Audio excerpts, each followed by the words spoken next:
बेटा I hope आप लोग अच्छे से पढ़ाई कर रहे हो। अगर नहीं कर रहे हो तो बेटा करो, वरना मार खाओगे बहुत जोर से। ठीक है, पढ़ाई करनी है, वरना जिंदगी में कुछ नहीं मिलेगा। एक बार आईआईटी में पहुंच जाओ, उसके बाद लाइफ सेट है, ऐसा मैं बोल रहा हूँ। बाकी तुम देख लेना, ठीक है।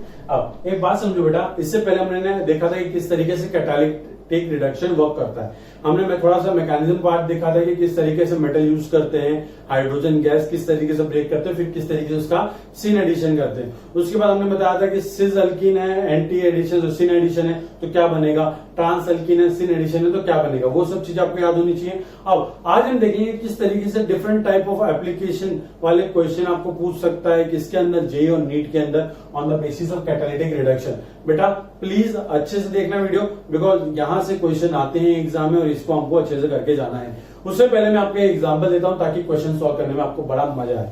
तो बेटा एक एग्जाम्पल देते हैं अपना, वही फनी वाला एग्जाम्पल, विनय सर के टाइप वाला एग्जाम्पल। किस तरीके से कि आपके घर में दो भाई है, आप ए हो और आपका एक भाई बी है, ठीक है बेटा, ये भाई बी है। अब बेटा एक ही एनर्जी क्या है, बहुत कम, मतलब आप बड़े आलसी हो। कैसे हो बेटा, आप बड़े आलसी हो। ये भाई साहब क्या है, बड़ा एक्टिव है, जो कंपाउंड बी है, या फिर आप बोल सकते हो जो बी वाला आपका जो भाई हो क्या है, बहुत एक्टिव है। बेटा एक्टिव का मतलब क्या होता है, जो दिन भर मस्ती करे, या फिर जो सिर्फ बेड पे पड़ा है। बेटा वेरी गुड, जो दिन भर मस्ती करेगा मतलब क्या बेटा, उसके पास एनर्जी क्या बहुत ज्यादा है। और हम केमिस्ट्री में या फिर कोई साइंस में हम बोलते हैं कि ये बहुत ज्यादा एक्टिव है, ये बहुत ज्यादा रिएक्टिव है, या फिर ये बहुत अनस्टेबल है, ये दिन भर उछल कूद करते रहता है। इसका मतलब क्या, उसकी एनर्जी क्या होगी बेटा, ज्यादा होगी। मतलब जो कंपाउंड बी है इसकी एनर्जी क्या है बेटा, बहुत ज्यादा है। जबकि आप आलसी हो, मतलब आप दिन भर बेड पे पड़े रहते हो, मतलब आपकी एनर्जी क्या बहुत कम है, एनर्जी बहुत कम है। बेटा एक बात बताओ, अगर एनर्जी कम है तो आप स्टेबल हो क्या अनस्टेबल हो? केमिस्ट्री में तो हम क्या बोलेंगे, स्टेबल, क्योंकि दिन भर तो बेड पे पड़ा रहता है। तो इसको क्या बोलेंगे, ए को बोल देंगे हम स्टेबल है, और बी को हम क्या बोल देंगे, ये अनस्टेबल है। ये तो समझ में आता है बेटा। अब ए क्या है, स्टेबल है, बी क्या है, अनस्टेबल है। मम्मी ने बोला है बेटा एक काम कर, वो लड़का है ना, वो लड़का बड़ा परेशान कर रहा है मुझे, एक काम कर जाके उसको मार के आ। बेटा ए जाएगा कि बी जाएगा? वैसे इथिकली देखे तो दोनों ही जाने चाहिए, बट अगर थोड़ा सा लॉजिक लगा के बताओ कि ए जाएगा कि बी जाएगा, कौन सबसे भाग के जाएगा? बोला बी, क्योंकि ये क्या है भाई, बहुत ज्यादा एक्टिव है, दिन भर मस्ती शरारती, मतलब इतनी एनर्जी बड़ी पड़ी है कि बेटा रुक जा, आ रहा हूं तो फोड़ के जाऊंगा। तो बेटा सबसे पहले उसको मारने कौन जाएगा, बी।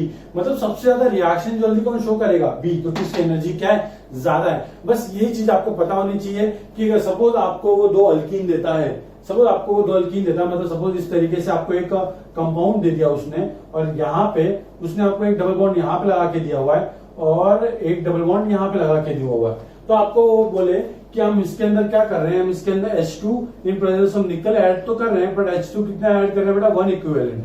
ठीक है, तो ऐसे टाइम पे हमको सोचना पड़ता है कि ये डबल बॉन्ड, ये इन चारों डबल बॉन्ड में से कौन सा वाला डबल बॉन्ड रिड्यूस होगा, कौन सा वाला नहीं होगा। तो उसके लिए आपको देखना पड़ता है कि किसकी रिएक्टिविटी ज्यादा है, या फिर कौन सा अल्कीन या कौन सा डबल बॉन्ड अनस्टेबल है। क्योंकि जो सबसे ज्यादा अनस्टेबल डबल बॉन्ड होगा वही सबसे पहले क्या करेगा, रिएक्ट करेगा। तो जब भी आपको इस तरीके से H2 1 इक्विवेलेंट आता है, इसका मतलब क्या है कि आपको सिर्फ एक हाइड्रोजन मॉलिक्यूल का एडिशन करना है, आपको सारे डबल बॉन्ड रिड्यूस नहीं करने, आपको सबसे मोस्ट रिएक्टिव जो डबल बॉन्ड है सिर्फ उसको रिड्यूस करना है। अब एक बच्चा जानता है कि सिंस ये बेंजीन रिंग टाइप की दिख रही है, तो अगर हम इसको रिड्यूस कर दें तो यहाँ पे तो क्या है, डबल बॉन्ड रेजोनेंस करके क्या है, स्टेबलाइज है, और ये इसकी वजह से ये कंपाउंड क्या बन सकता है, एंटी एरोमेटिक। तो भाई साहब हम किसका रिडक्शन करेंगे, इस वाले का, क्योंकि ये जो डबल बॉन्ड है ये क्या बेटा, दिस इज हाईली अनस्टेबल, और ये क्या बेटा, दिस इज हाईली स्टेबल। तो मुझे बताओ जरा, अनस्टेबल और स्टेबल में जल्दी रिएक्ट कौन करेगा? वेरी गुड, जल्दी रिएक्ट करेगा अनस्टेबल वाला। तो जो अनस्टेबल वाला जल्दी रिएक्ट करेगा तो किसका रिडक्शन करवाएंगे, सिर्फ इसका रिडक्शन। तो हाइड्रोजन सिर्फ यहाँ पे ऐड हो जाएगा और बाकी के डबल बॉन्ड वैसे के वैसे ही रहेंगे, और ये रिड्यूस हो गया तो sp2 से ये sp3 कार्बन बन चुका है, अनसैचुरेटेड से सैचुरेटेड बन चुका है। सिंपल है, मतलब जिसकी एनर्जी ज्यादा होगी, जो डबल बॉन्ड अनस्टेबल होगा उसका रिडक्शन पहले होगा, उसके बाद किसका रिडक्शन होगा, उसके बाद होगा स्टेबल वाले का रिडक्शन। हमेशा याद रखना, इस तरीके से क्वेश्चन आते हैं, आपको H2 1 इक्विवेलेंट देता है और आपको क्या करना है, रिडक्शन करवाना होता है। अब मैं आपको क्वेश्चन देता हूं, आपको सिंपली क्या देखना है कि जो डबल बॉन्ड अनस्टेबल होगा उसका रिडक्शन पहले होगा, क्योंकि जो अनस्टेबल डबल बॉन्ड है उसकी रिएक्टिविटी क्या होगी बेटा, बहुत ज्यादा होगी, और जो बहुत ज्यादा रिएक्टिव होगा सबसे पहले वो रिड्यूस हो जाएगा। इतना समझ में आता है। अब आपको क्वेश्चन देता हूं, उसको डिस्कस भी करेंगे, पर पहले आप सॉल्व करोगे फिर मैं सॉल्व करूंगा। अब स्टार्ट करते बेटा। ओके चलो आपको क्वेश्चन देता हूं, देखते हैं आप लोग कितना कर पाते हो। पहला क्वेश्चन इजी से स्टार्ट करता हूं मैं आपको देना। क्वेश्चन नंबर 1 इजी क्वेश्चन देते हैं आपको, ज्यादा वरना रोज हो गया अभी से कि सर बच्चे की जान लोगे क्या। आपको इस तरीके से कंपाउंड दे रखा है मैंने, आपके इसको इसके अंदर ऐड करना है D2 इन प्रेजेंस ऑफ निकल। देखो बेटा यहाँ पे H2 होता तो अब हाइड्रोजन ऐड करते थे, यहाँ पे D2 होता आप क्या ऐड कर दो, D2 ऐड कर दो, सिंपल सी बात है। और ये D2 कौन सा ऐड करोगे, वेरी गुड, ये सिन टाइप में ऐड करोगे, क्योंकि एडिशन कैसा होता है मेटालिक वाला हाइड्रोजनेशन वाला, वेरी गुड, ये होता है सिन एडिशन। ठीक है बेटा, इतना समझ में आता है। ये जल्दी से नंबर 1 आप ट्राई करो, नंबर 1 ट्राई करो, फिर आपको क्वेश्चन नंबर 2 यहाँ पे देता हूं मैं। ओके, ये इस तरीके से कंपाउंड है हमारा, यहाँ पे एक डबल बॉन्ड है और यहाँ पे एक मिथाइल ग्रुप है, इसको आपको ऐड करवाना है इसके अंदर। क्या बेटा, इसके अंदर आपको ऐड करवाना है, इसमें भी हम D2 ऐड करवाते हैं। हम D2 को लिख रहे हैं मेनली क्योंकि वो हाइड्रोजन से डिफरेंशिएट कर पाए हम उसको। ठीक है बेटा, हम क्या ऐड करेंगे यहाँ पे D2 इन प्रेजेंस ऑफ निकल। ये कंपाउंड बना, जल्दी से आप लोग बेटा, बहुत सिंपल सिंपल है, थोड़ा सा दिमाग लगाना है, खुद से अटेम्प्ट करना है। ठीक है बेटा, ये 2 पहले ट्राई करो, उसके बाद क्वेश्चन नंबर 3 थोड़ा सा लेवल बढ़ाते हैं क्वेश्चन का।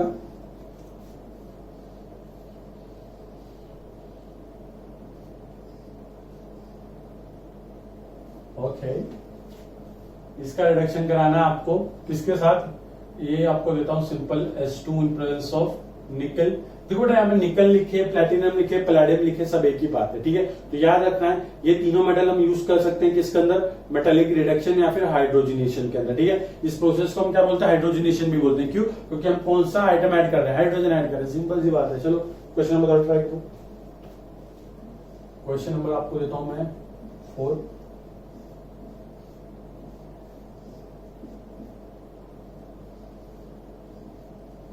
ये देता हूं आपको एक और क्वेश्चन, H2 ऐड करना है आपको इन प्रेजेंस ऑफ निकल। सिंपल सिंपल क्वेश्चन है बेटा, ये 4 क्वेश्चन करो तो मैं पानी पी लूंगा, प्यास लगी। चलो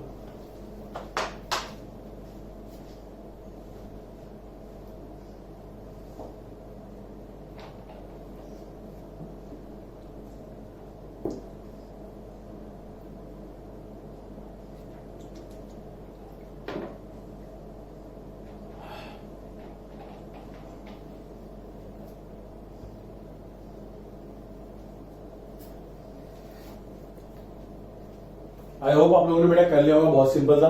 नहीं किया तो मैं आपको बताता हूँ किस तरीके से करना है। बेटा यहाँ तो एक ही डबल बॉन्ड दे रखा है आपको, ओ सॉरी, यहाँ पे आपको मैं 1 इक्विवेलेंट लिखना भूल गया था, 1 इक्विवेलेंट। यहाँ पे भी क्या बेटा, ये 1 इक्विवेलेंट हाइड्रोजन दे रखा है मैंने आपको। ठीक है, बाकी तो यहाँ पे देखो बेटा एक ही डबल बॉन्ड है तो एक ही इक्विवेलेंट यूज हो है, सिंपल सी बात है। देखो बेटा D2 एडिशन करना है, यहाँ पे डबल बॉन्ड है। अब देखो पहले से यहाँ पे हाइड्रोजन के एटम तो होंगे ना बेटा, और तो आपको ड्यूटेरियम ऐड करना है, वो भी किस तरीके से, सिन टाइप में। तो जो प्रोडक्ट बनेगा वो प्रोडक्ट कैसा बनेगा आपका, इस तरीके से। ये रिंग बना लो, पहले आप बना ली।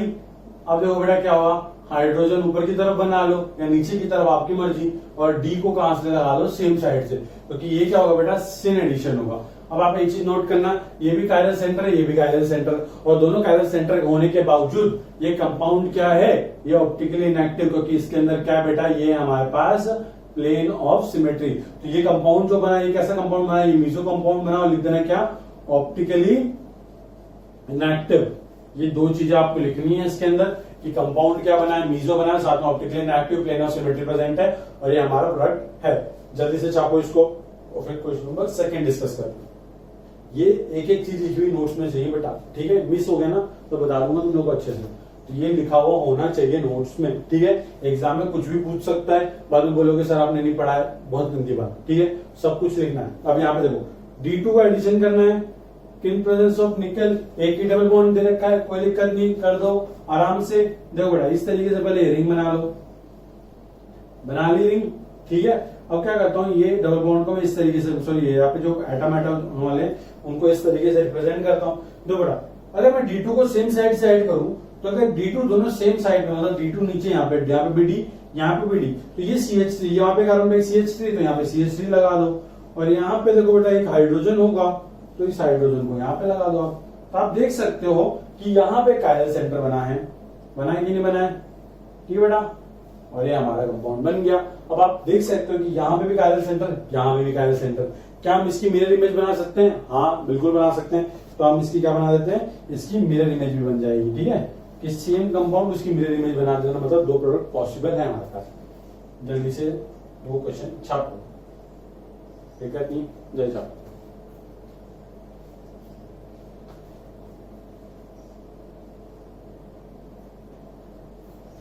अब बेटा आप यहाँ पे देखो क्वेश्चन नंबर 3। क्वेश्चन नंबर 3 में क्या दे रखा है, मैंने आपको सिर्फ H2 इक्विवेलेंट दे रखा है। इसका मतलब क्या है, आपको सिर्फ एक डबल बॉन्ड का रिडक्शन करवाना है और आपको चूज करना है कि सबसे ज्यादा रिएक्टिव या सबसे ज्यादा अनस्टेबल डबल बॉन्ड कौन है, क्योंकि जो सबसे ज्यादा अनस्टेबल डबल बॉन्ड होगा वही सबसे ज्यादा सबसे जल्दी क्या करेगा, रिएक्ट करेगा। बेटा इतना फास्ट बोलता हूँ, थोड़ा लड़खड़ा आती जबान, ठीक है, गर्मी भी ऊपर से बहुत ज्यादा। बेटा ये डबल बॉन्ड, यहाँ पे डबल बॉन्ड, अब हमको क्या करवाना है, रिडक्शन करवाना है। अब आप देख सकते हो कि यहाँ पे जो डबल बॉन्ड है बेटा, ये क्या कर सकता है, ये रेजोनेंस कर सकता है।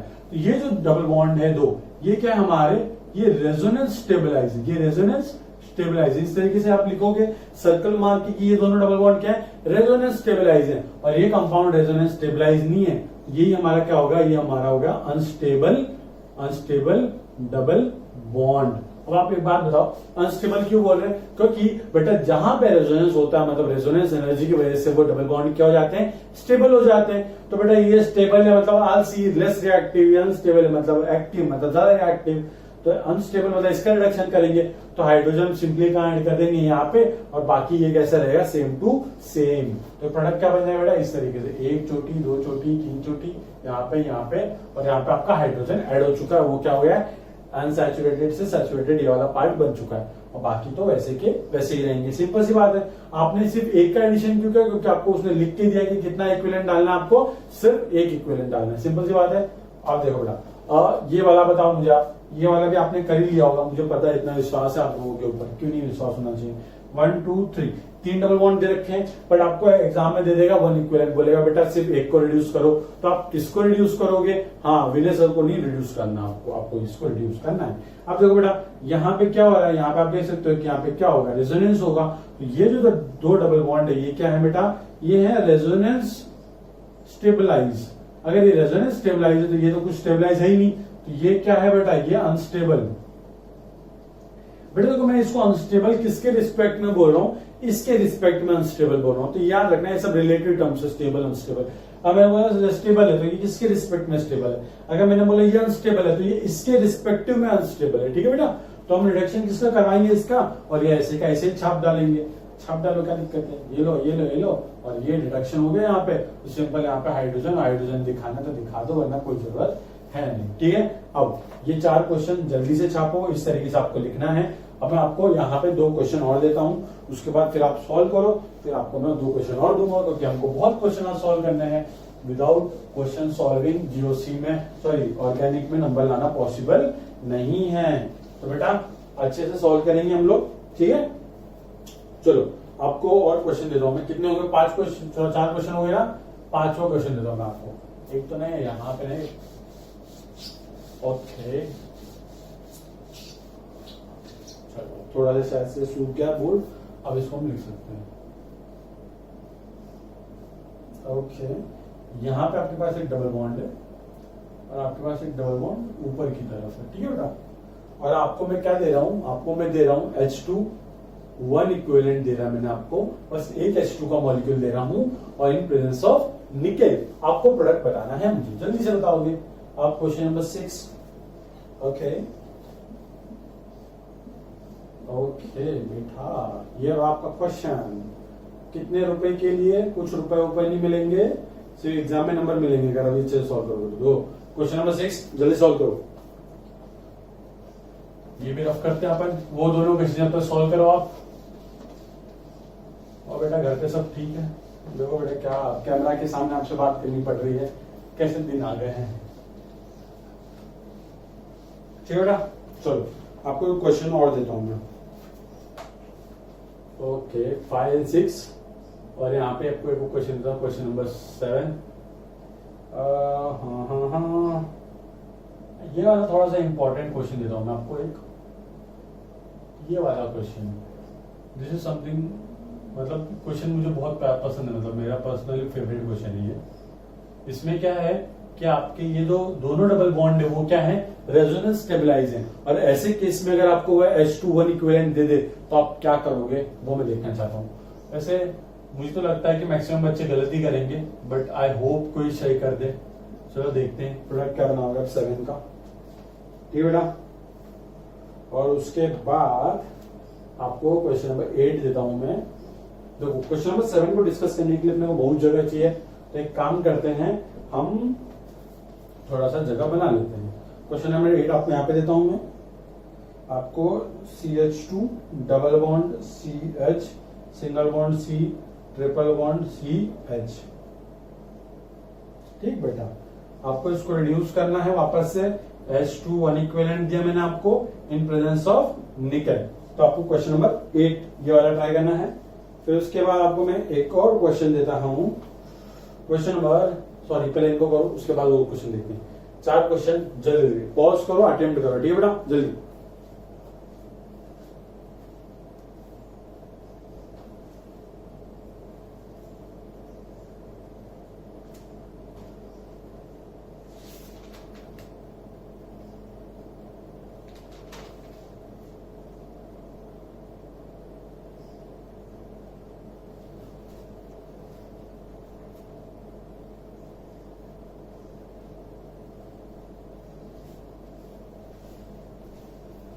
आई होप आप लोगों ने कर लिया होगा बेटा, नहीं किया तो पॉज करके करो।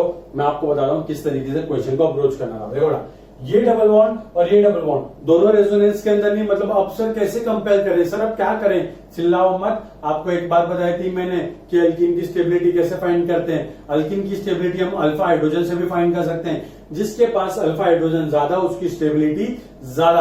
अगर बेटा स्टेबिलिटी ज्यादा है तो उसकी रिएक्टिविटी क्या होगी, कम। मतलब आपको सिंपली देखना है कि किस अल्कीन के पास नंबर ऑफ अल्फा हाइड्रोजन क्या बेटा, कम। क्योंकि जिसके पास अल्फा हाइड्रोजन कम उसकी स्टेबिलिटी कम, स्टेबिलिटी कम मतलब उसकी रिएक्टिविटी ज्यादा। सिंपल। चलो स्टार्ट करते हैं। अल्फा हाइड्रोजन फाइंड करना। अल्फा हाइड्रोजन कुछ नहीं होता फाइंड करना, बता दो कैसे फाइंड करते हैं। सपोज ये एक अल्कीन है, आपको इस तरीके से अल्कीन दे रखी है। ठीक है, तो ये जो अल्कीन का जो कार्बन है, यहाँ पे कार्बन होता है, यहाँ पे कार्बन होता है, इससे जो जस्ट अटैच कार्बन होता है उसको हम क्या बोलते हैं, अल्फा कार्बन। क्या बोलते हैं बेटा, अल्फा कार्बन। तो देखो बेटा, ये अल्फा कार्बन, ये अल्फा कार्बन, ये अल्फा कार्बन और ये अल्फा कार्बन। ठीक है, अब जितने अल्फा कार्बन है उसमें जितने अल्फा हाइड्रोजन होंगे उसको काउंट कर लो, वही होते हैं आपके क्या, हाँ वेरी गुड, वही आपके होते हैं अल्फा हाइड्रोजन। तो देखो, एक हाइड्रोजन, दो हाइड्रोजन, तीन हाइड्रोजन, एक हाइड्रोजन, दो हाइड्रोजन, तीन हाइड्रोजन। वैसे यहाँ पे भी 3 हाइड्रोजन होंगे, यहाँ पे भी 3 हाइड्रोजन होंगे। तो आप देख लो बेटा, इसके पास 3, 6, 9 और 12 3 4 12, हाँ सही, वेरी गुड। तो इसके पास 12 अल्फा हाइड्रोजन है। ठीक है बेटा, अब आपको इस तरीके से सारे जो डबल बॉन्ड है उनके क्या फाइंड करने, अल्फा हाइड्रोजन फाइंड करने। क्योंकि जितने ज्यादा अल्फा हाइड्रोजन उतनी ज्यादा क्या होती है उसकी स्टेबिलिटी। क्यों? क्योंकि उतने ज्यादा हाइपर कॉन्जुगेशन स्ट्रक्चर बन सकते हैं, उतना ज्यादा हाइपर कॉन्जुगेशन हो सकता है। तो सिंपली आपको क्या करना है, सिर्फ अल्फा हाइड्रोजन फाइंड करना है। तो जिसके अल्फा हाइड्रोजन ज्यादा उसकी स्टेबिलिटी ज्यादा, जिसके अल्फा हाइड्रोजन कम उसकी स्टेबिलिटी कम। सिंपल। चलो स्टार्ट करते हैं। देखो बेटा, यहाँ पे देखो, ये कार्बन अल्कीन का ये वाला कार्बन है, ये वाला कार्बन है। तो इस अल्कीन के लिए ये अल्फा होगा और ये अल्फा होगा, और तो कुछ है ही नहीं। क्योंकि यहाँ पे एक हाइड्रोजन अटैच होगा और यहाँ पे एक हाइड्रोजन अटैच होगा। हमेशा याद रखना, अल्कीन के जो अल्फा वाले कार्बन पर अटैच होंगे सिर्फ उनको काउंट करना है। अल्कीन के ऊपर जो हाइड्रोजन अटैच है उसको काउंट करना नहीं है। तो देखो, अल्फा हाइड्रोजन यहाँ, अल्फा हाइड्रोजन यहाँ होंगे, इनको अल्फा हाइड्रोजन बोलोगे क्या, नहीं बोलेंगे। क्यों? क्योंकि ये अल्फा कार्बन से अटैच नहीं है। अल्फा कार्बन देखो ये रहा, अल्फा कार्बन ये रहा। तो यहाँ पे 2 हाइड्रोजन होंगे बेटा, है ना बेटा, और यहाँ पे भी 2 हाइड्रोजन होंगे। तो ये जो अल्कीन है, ये वाली जो अल्कीन है बेटा, इसके पास टोटल 4 अल्फा हाइड्रोजन। कितने बेटा? 4 अल्फा हाइड्रोजन। देखो मैंने क्वेश्चन की पूरी रेड मार दी है, तो प्लीज थोड़ा सा अपने क्वेश्चन को अच्छे से रखना। आप लोग इस तरीके से मत करना, आप चाहो तो डॉटेड करके आपको रिप्रेजेंट कर सकते हो। ठीक है, यहाँ पे तो क्या मुझे सिर्फ एक्सप्लेन करना। देखो बेटा, यहाँ पे एक कार्बन और यहाँ पे एक कार्बन। ठीक है बेटा, अब देखो, इस वाले कार्बन के लिए ये भी अल्फा और ये भी अल्फा, और इस वाले कार्बन के लिए ये भी अल्फा और ये भी अल्फा। ठीक है, अब देखो बेटा, यहाँ पे तो 3 हाइड्रोजन होंगे, यहाँ पे 3 हाइड्रोजन होंगे, यहाँ पे 3 हाइड्रोजन होंगे, यहाँ पे 2 हाइड्रोजन और यहाँ पे 2 हाइड्रोजन। मतलब इस पर्टिकुलर अल्कीन के लिए अगर मैं बात करूं, इस पर्टिकुलर अल्कीन के लिए 3 यहाँ पे 3 लिख दो, 3 यहाँ पे 3 लिख दो, 2 यहाँ पे 2 लिख दो और 2 यहाँ पे 2 लिख दो। तो टोटल इसके पास कितने होंगे, 3, 6 और 4 10। मतलब 10 अल्फा हाइड्रोजन है। मतलब बेटा ये जो ऊपर वाली एल्कीन थी जिसके पास 10 अल्फा हाइड्रोजन है और जो नीचे वाली एल्कीन है इसके पास सिर्फ 4 अल्फा हाइड्रोजन है, तो ये डबल बॉन्ड और ये डबल बॉन्ड में ज्यादा अनस्टेबल डबल बॉन्ड कौन है? हाँ, ये ज्यादा अनस्टेबल है, क्योंकि जितने ज्यादा अल्फा हाइड्रोजन होते हैं उतनी ज्यादा क्या होती है बेटा? स्टेबिलिटी होती है। तो एक बार बात बताओ बेटा, H2 जो वन इक्विवेलेंट दे रखा है वो किसको रिड्यूस मारेगा? वो रिड्यूस मारेगा इस डबल बॉन्ड को, इसको डबल बॉन्ड को रिड्यूस नहीं मारेगा। तो हम सिंपली हम इस तरीके से बना सकते हैं हमारा प्रोडक्ट। आपका ये बन गया हमारा प्रोडक्ट, सिंपल। यहाँ पे इस तरीके से आप ये बनाओ, ठीक है, कोई दिक्कत? इसको रिड्यूस मार दिया, इसको वैसे का वैसा रख दिया आपने। अब यहाँ पे देखो बहुत सिंपल वापस से फाइंड करना। देखो ये अल्कीन है, इसका अल्फा ये और इसका अल्फा ये, क्योंकि देखो ये वाला कार्बन के लिए अल्फा ये और इस वाले कार्बन के लिए अल्फा ये, मतलब कि इस अल्कीन के लिए आपके पास टोटल देखो 2 यहाँ पे हाइड्रोजन होंगे, 2 हाइड्रोजन यहाँ पे होंगे, तो इसके पास 4 अल्फा हाइड्रोजन है। और आप यहाँ पे देखो बेटा इस अल्कीन के लिए ये वाला कार्बन और ये वाला कार्बन, तो इस कार्बन के लिए ये अल्फा, इस वाले कार्बन के लिए ये अल्फा और ये अल्फा। देखो बेटा तो यहाँ पे 3 हाइड्रोजन, यहाँ पे 3 हाइड्रोजन, यहाँ पे 2, यहाँ पे 2, तो इस वाले एल्कीन के पास टोटल है बेटा 10 अल्फा हाइड्रोजन। तो बेटा मुझे बताओ कौन ज्यादा स्टेबल है? ये स्टेबल है और ये क्या अनस्टेबल? तो रिडक्शन किसका होगा? ये वाला डबल बॉन्ड का। तो आप क्या कर दो, वहां पे हाइड्रोजन ऐड कर दो, मतलब ये कुछ मत दिखाओ, और ये वाला डबल बॉन्ड वैसे का वैसा ही रहेगा, ठीक है। आप एक नोट लिख सकते हो कि जो डबल बॉन्ड अनस्टेबल होता है बेटा, उसकी रिएक्टिविटी क्या होती है? ज्यादा, और उसका रिडक्शन का तो सबसे पहले होता है, ठीक है। ये 2 क्वेश्चन हो गए, सिंपल सी बात है। अब ये दोनों क्वेश्चन पहले मैं मिटाता हूं। क्यों मिटाते हैं? क्योंकि वो क्वेश्चन ना थोड़ा प्यारा सा क्वेश्चन है, उसको डिस्कस करने के लिए मुझे अच्छी खासी जगह चाहिए।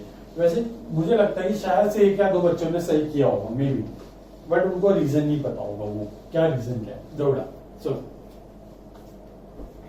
ये जो कंपाउंड है ना बेटा, इसमें आपको वो टीसीपी और केसीपी वाला कॉन्सेप्ट लगाना है, थर्मोडायनेमिकली कंट्रोल प्रोडक्ट और काइनेटिकली कंट्रोल प्रोडक्ट। अब एक बात समझो, यहाँ पे 2 डबल बॉन्ड डायरेक्टली एक दूसरे के साथ कंजुगेशन में, तो अगर आप इसका रिडक्शन करवाते हो तो हमको किसी एक डबल बॉन्ड को रिड्यूस करना है। तो बहुत से बच्चों ने पता क्या कर दिया होगा, प्रोडक्ट वो ऐसा बनाया होगा, मेजर प्रोडक्ट ऐसा बना दिया होगा ये, बट ये मेजर प्रोडक्ट हमारा नहीं है। इसका जो मेजर प्रोडक्ट है वो मैं बताता हूँ क्या आपका। इसका मेजर प्रोडक्ट इस तरीके से होता है, ये जो सिस अल्कीन बनती है, ये वाली सिस अल्कीन, ये क्या होती है बेटा? ये होती है हमारी मेजर प्रोडक्ट, ये होता है हमारा मेजर प्रोडक्ट।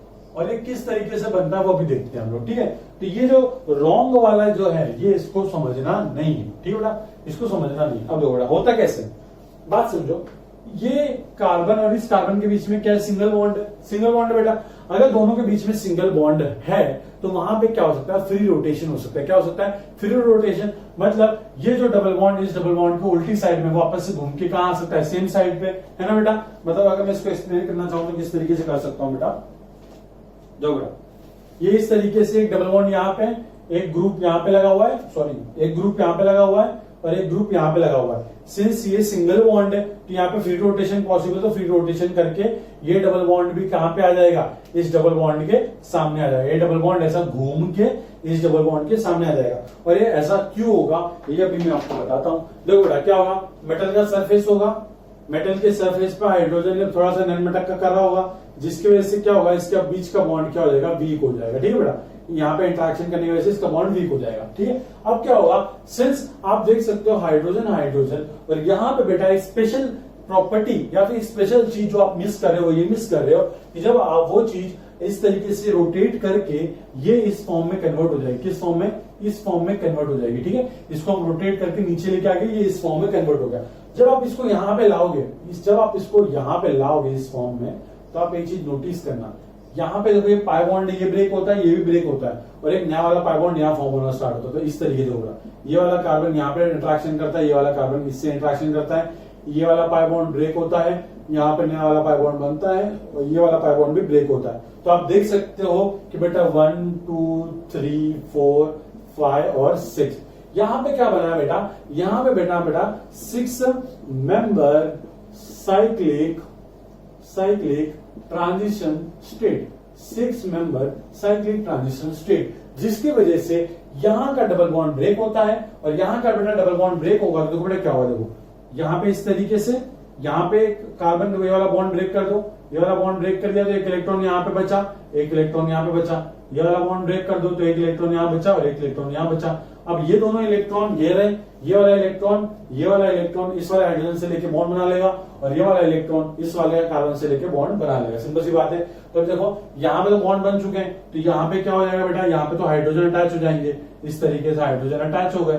और यहाँ पे जो डबल बॉन्ड बचा है बेटा, यहाँ पे जो दो अनपेड इलेक्ट्रॉन बचे हैं, ये क्या करेंगे, ये आपस में एक दूसरे से बॉन्ड बना लेंगे। और ये इस तरीके से क्यों हो रहा है, इसका रीजन क्या है, क्योंकि इसमें रिएक्शन के बीच में जो ट्रांजिशन स्टेट बनती है वो क्या बन रही है, इस पर्टिकुलर स्टेप के अंदर 6 मेंबर की बन रही है। और जो 6 मेंबर की जो साइक्लिक ट्रांजिशन स्टेट होती है वो क्या होती है बेटा, स्टेबल होती है। और एक बात नोटिस करना बेटा, अगर आपने कौन सा प्रोडक्ट बनाया होता, अगर आपने ये प्रोडक्ट बनाया होता, ये वाला प्रोडक्ट, ठीक है, अगर आप ये वाला प्रोडक्ट बनाओगे और आप ये वाला प्रोडक्ट बनाओ तो आप एक चीज नोट करोगे कि ये वाले प्रोडक्ट की स्टेबिलिटी इस वाले प्रोडक्ट से क्या है बेटा, कम। क्यों, क्योंकि इसके पास देखो बेटा कितने अल्फा हाइड्रोजन है, 3 यहाँ पे 3 यहाँ पे। इसको अच्छे से बना लो, H यहाँ पे होगा, H यहाँ पे होगा, देखो बेटा इसके यहाँ पे एक H होगा, यहाँ पे एक H और यहाँ पे एक H होगा, ठीक है। अब आप देखो बेटा इस अल्कीन के पास टोटल यहाँ पे 3 अल्फा हाइड्रोजन, यहाँ पे देखो ये अल्फा हाइड्रोजन है और ये भी अल्फा कार्बन है, तो टोटल इसके पास बेटा 3 3 6, मतलब इसके पास 6 अल्फा हाइड्रोजन है। और whereas इसकी बात करो तो इसके पास देखो बेटा इस वाले कार्बन के पास सिर्फ ये एक अल्फा हाइड्रोजन है, सॉरी कार्बन है, और इसके पास तो कोई अल्फा कार्बन है ही नहीं। तो इसके पास सिर्फ कितने बेटा, 2 अल्फा हाइड्रोजन है। तो आप देख सकते हो कि जो फाइनल प्रोडक्ट बन रहा है वो क्या है, more stable as compare to this. इसलिए ये 2 रीजन की वजह से ये इस तरीके की साइक्लिक ट्रांजिशन स्टेट बनती है और जो हमारा कंपाउंड बनता है वो इस तरीके का बनता है। और इसमें आप देख सकते हो कि जो हाइड्रोजन का जो एडिशन हुआ है, आप हाइड्रोजन के एडिशन की बात करो तो देखो बेटा 1 2 3 एंड 4, नंबर 1 वाले कार्बन पे एक हाइड्रोजन का एडिशन हुआ है और नंबर 4 वाले कार्बन पे एक हाइड्रोजन का एडिशन हुआ है। और ऐसे एडिशन को हम क्या बोलते हैं बेटा, ऐसे एडिशन को हम प्यार से बोलते हैं क्या, 1,4 एडिशन। क्या बोलते हैं बेटा, 1,4 एडिशन। और आपको पता है कि 1,4 एडिशन क्या होता है, हमारा मेजर प्रोडक्ट होता है और इसको हम प्यार से क्या बोलते हैं, टीसीपी। टीसीपी बोले तो थर्मोडायनेमिकली कंट्रोल्ड प्रोडक्ट, जो कि क्या होता है, ज्यादा स्टेबल होता है। बहुत सिंपल था, तो आपको इस तरीके से लिखना है इसको। पहले आप किस तरीके से लिखोगे कि ये है, ये अल्कीन इस तरीके से 6 मेंबर की साइक्लिक ट्रांजिशन स्टेट बनाती है और ये अल्कीन क्या है बेटा, ये सिस अल्कीन है और ऊपर से नंबर ऑफ अल्फा हाइड्रोजन ज्यादा है, इसलिए ये प्रोडक्ट हमारा ज्यादा स्टेबल होता है। और इस प्रोडक्ट के नीचे आपको क्या लिखना है, 1,4 एडिशन प्रोडक्ट मिलता है हमको और ये क्या हमारा टीसीपी। तो एग्जाम में आपको इस तरीके से आ सकता है कि ये H2 ऐड करोगे तो जो प्रोडक्ट मिलेगा हमको वो क्या प्रोडक्ट मिलेगा, और वो प्रोडक्ट को हम लोग क्या बोल सकते हैं, वो 1,4 एडिशन से मिलेगा, वो टीसीपी से मिलेगा और वो सिस अल्कीन मिलेगी। तो ये आपको एक मल्टीपल चॉइस क्वेश्चन आ सकता है, तो थोड़ा दिमाग लगा के करना है, जल्दी से छाप लो ये सारी बातें, ठीक है बेटा। प्लीज सिस्टमैटिक वे में एक भी पॉइंट मिस मत करना और लिखना आपको सब, जल्दी लिखो।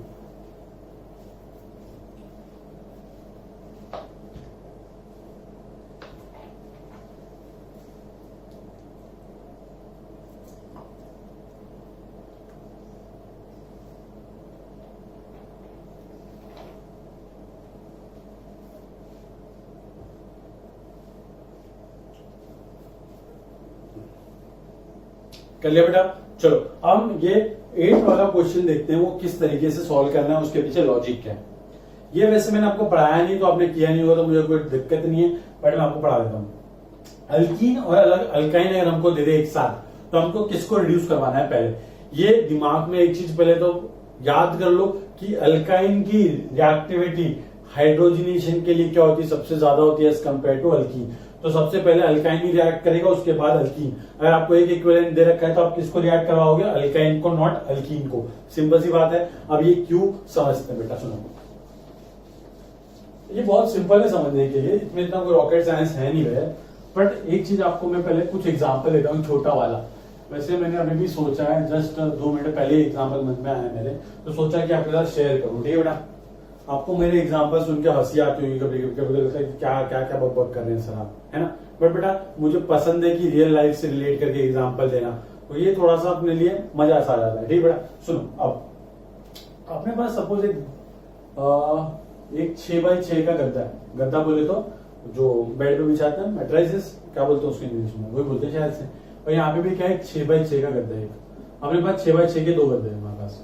सपोज 6x6 के गद्दे पे मैं बोलूं कि यार आपको जाके क्या करना है, आपको जाके उस पर आके लेटना है, ठीक है। अब पहले वाले केस में एक बड़ा सा सुमो पहलवान, एक बड़ा सा सुमो पहलवान आता है लेटने के लिए, और सेकंड वाले केस में मैं बोलता हूं कि 1 साल के छोटे बच्चे आओ लेटने के लिए, ये छोटा बच्चा 1 साल का। अब मुझे बताओ कहां पे सबसे ज्यादा बच्चे लेट पाएंगे? वेरी गुड, ये वाले केस में। क्यों?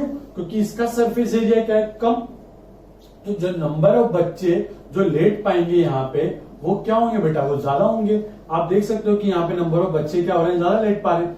मतलब जो पर्टिकुलर मैंने इनको रिएक्शन करने के लिए कहा था या फिर जो काम करने के लिए कहा था वो ज्यादा इफेक्टिव और फास्ट वे में कौन कर पाएगा, या फिर ज्यादा नंबर में कौन कर पाएगा? ये छोटे बच्चे कर पाएंगे, क्योंकि उनका सरफेस एरिया क्या है? कम। और सरफेस एरिया कम है तो क्या होगा बेटा? वो ज्यादा जल्दी जाके इस बेड पे क्या हो जाएंगे? लेट जाएंगे। वेयर अगर आप सुमो की बात करो तो इस सुमो का साइज क्या? बहुत बड़ा, बहुत ज्यादा बड़ा है, और इसका साइज बड़ा है, इसका मतलब सरफेस एरिया बड़ा है। तो बेटा ये गद्दे के ऊपर ये अकेले जाके लेटेगा, और मतलब क्या है कि जैसे जैसे इन बच्चों का सरफेस एरिया या फिर साइज बढ़ते जाएगा वैसे वैसे नंबर ऑफ बच्चे जो बेड पे या फिर गद्दे पे जो लेट सकते हैं वो क्या हो जाएंगे? कम होते जाएंगे। मतलब यहाँ पे इस सरफेस पे ये बच्चों का आना क्या हो जाएगा? कम हो जाएगा। ठीक है बेटा, इतना समझ में आता है। अब आप इसको रियल लाइफ से थोड़ा निकलो और साइंस में आते हैं। सपोज मैं आपको मेटल का सरफेस देता हूँ, एक मेटल का सरफेस दिया है, और उसके अंदर मैं बोलता हूं कि आप 2 कंपाउंड डालो, एक कंपाउंड ए डालो, एक कंपाउंड बी डालो। सपोज कंपाउंड ए का सरफेस एरिया कंपाउंड बी के सरफेस एरिया से क्या है? ज्यादा। तो मुझे बताओ इस मेटल वाले सरफेस पे सबसे नंबर ऑफ ज्यादा कौन एक्यूमुलेट कर सकता है? सबसे जल्दी या फिर सबसे ज्यादा नंबर में कौन चिपक सकता है मेटल पे? बी वाला। क्यों? क्योंकि उसका सरफेस एरिया क्या है? कम। क्योंकि जब आप ए को डालोगे तो उसका सरफेस एरिया ज्यादा है, तो जो जितने ए इस मेटल सरफेस पे चिपकेंगे वो क्या होंगे बेटा? कम चिपक पाएंगे। ठीक है, अब वो कम चिपक पाएंगे। वेयर आप बी की बात करो तो उसका सरफेस एरिया ए से मैंने क्या बोला? कम है, तो वो क्या होगा? ज्यादा चिपक पाएंगे नंबर में। तो बेटा बी की जो रेट होगी ए से वो क्या होगी? ज्यादा होगी। तो बेटा बी जल्दी चिपक रहा है और ज्यादा नंबर में चिपक रहा है, इसलिए जो बी की रिएक्टिविटी होगी वो ए से क्या हो जाएगी? ज्यादा। तो आपको सिंपल से एक बात याद रखनी है कि जिस भी मॉलिक्यूल का सरफेस एरिया कम होता है, जिस भी मॉलिक्यूल का सरफेस एरिया कम होता है उसकी रेट ऑफ हाइड्रोजनेशन क्या होती है बेटा? ज्यादा होती है। ठीक है, सिंपल सी बात है। अगर मैं आपको बात तो सिंपल सा एग्जांपल दूं, देखो बेटा यहाँ पे मैं आपको बोलूं CH2 डबल बॉन्ड CH2, और आपको एक और मॉलिक्यूल दे देता हूं मैं आपको इस तरीके से। ठीक है, और मैं आपको बोल दूं कि कौन सबसे पहले हाइड्रोजनेट हो जाएगा, मतलब कौन सबसे पहले हाइड्रोजनेट हो जाएगा। तो आप देख सकते हो कि इसके सराउंडिंग में हाइड्रोजन है, वेयर इसके सराउंडिंग में 4 बल्कि मिथाइल ग्रुप लगे हुए हैं। तो इसका सरफेस एरिया क्या है बेटा? बहुत ज्यादा है। तो इसका इस मेटल पे अप्रोच करना और इसके number of atom, number of molecules जो इस मेटल सरफेस पे चिपक पाएंगे वो क्या होंगे? कम होंगे। वेयर इसका ये जो अल्कीन है क्या थोड़ा लेस बल्कि एज कंपेयर टू दिस, तो इसके नंबर ऑफ मॉलिक्यूल जो इस सरफेस एरिया पे चिपक पाएंगे वो क्या होंगे? ज्यादा। तो बेटा एक बात समझो, जो जितना ज्यादा मेटल पे चिपकेगा उसकी रिएक्शन की रेट उतनी ज्यादा होगी, क्योंकि अगर आप मेटल पे आओगे नहीं, अगर आप उस पर नंबर ऑफ ज्यादा वे में आओगे ही नहीं तो वहां पे रिएक्शन की रेट तो कम होगी। तो बेटा सिंपल सी बात याद रखना, इस सरफेस एरिया कम तो रिएक्टिविटी ज्यादा। और आपको मैं सिंपल सी बात बता दूं कि जो हमारा अल्काइन होता है वो कैसा होता है? लीनियर शेप का होता है, मतलब एक स्ट्रेट लाइन का, और जो sp2 वाला कार्बन होता है अल्कीन होता है वो कैसा होता है? ट्रायगोनल प्लेनर होता है। तो हमारा ये जो अल्काइन है इसका जो शेप या फिर आप बोल सकते हो जिसकी जो एरिया है, इसका एरिया सरफेस एरिया क्या होता है? कम, एज कंपेयर टू अल्कीन के। तो छोटी छोटी बातें इतना याद मत रखो, सिंपल सी बात रखो कि इसका सरफेस एरिया इस सरफेस एरिया से क्या होता है? कम, इसलिए अल्काइन की रिएक्टिविटी अल्कीन से क्या होती है? ज्यादा। तो याद रखना कि हाइड्रोजनेशन के लिए, हाइड्रोजनेशन की अगर रेट की बात करूं मैं तो याद रखना हाइड्रोजनेशन की रेट अल्काइन की रेट ज्यादा होती है एज कंपेयर टू हमारा अल्कीन की रेट से। ठीक है, तो बेटा H2 अगर मैंने 1 इक्विवेलेंट डाल रखा है तो बेटा सबसे पहले रिड्यूस कौन होगा? हाँ वेरी गुड, हमारा ट्रिपल बॉन्ड, और ये कन्वर्ट हो जाएगा CH2 double bond CH, single bond C double bond CH2, यहाँ पे एक H। सिंपल सी बात है, बहुत सिंपल था। सिंपल सी बात याद रखना, सरफेस एरिया कम, रिएक्टिविटी ज्यादा, वो जल्दी रिएक्ट करेगा। और हमारा जो ट्रिपल बॉन्ड होता है अल्काइन होता है उसका सरफेस एरिया डबल बॉन्ड के सरफेस एरिया से क्या होता है? कम, जिसकी वजह से इसकी रिएक्टिविटी अल्काइन की अल्कीन की रिएक्टिविटी से क्या होती है? ज्यादा। ठीक है, छोटा सा पॉइंट याद रखो, बाकी अपनी जिंदगी में मजे करो। एक और क्वेश्चन देता हूं, फिर आज नंबर ऑफ क्वेश्चन बहुत हो जाएंगे। फिर उसके बाद कल हम पढ़ेंगे कि किस तरीके से हम रेट ऑफ हाइड्रोजनेशन कंपेयर करते हैं। ठीक है, rate of hydrogenation one of the factor मैंने आपको बता दिया, सेकंड फैक्टर मैं आपको कल बताऊंगा। अब पहले एक और क्वेश्चन करो आप पहले। बहुत सिंपल सा क्वेश्चन दे रहा हूँ, कुछ नहीं है। देखो ये जो क्वेश्चन दिया मैंने आपको उसी बेसिस पे, और क्वेश्चन नंबर जो भी था लिख लेना आप लोग सही। यहाँ पे एक डबल बॉन्ड है, यहाँ पे एक ट्रिपल बॉन्ड है, और इसके अंदर मैं क्या डालता हूँ H2 in presence of nickel. आपको प्रोडक्ट बताना है। अभी हमने इतना डिस्कस करा चिल्ला के, सबको पता है कि अल्काइन की रेट अल्कीन से ज्यादा है, तो अगर मैं H2 इक्विवेलेंट दे दूं आपको, तो किसको रिड्यूस करोगे? ट्रिपल बॉन्ड को। तो इसको रिड्यूस करोगे तो ये कन्वर्ट हो जाएगा इसके अंदर। तो ये हो गया हमारा आज का लेक्चर कंप्लीट। तो बेटा अगर आपको कोई डाउट है नीचे कमेंट करके पूछो, शर्माना नहीं, शर्माते गंदे बच्चे हैं, ठीक है। और चैनल को सब्सक्राइब कर दो, वीडियो को लाइक करना, ठीक है बेटा। और कोई अगर आपको पार्ट अच्छा लगता है तो बताया करो मुझे, और कोई पार्ट आपको बुरा लगता है तो वही बताया करो मुझे, ठीक है बेटा। तो क्योंकि अगर मैं करेक्शन नहीं करूंगा तो मैं अपने आप को इम्प्रूव कैसे करूंगा, ठीक है। Thank you so much.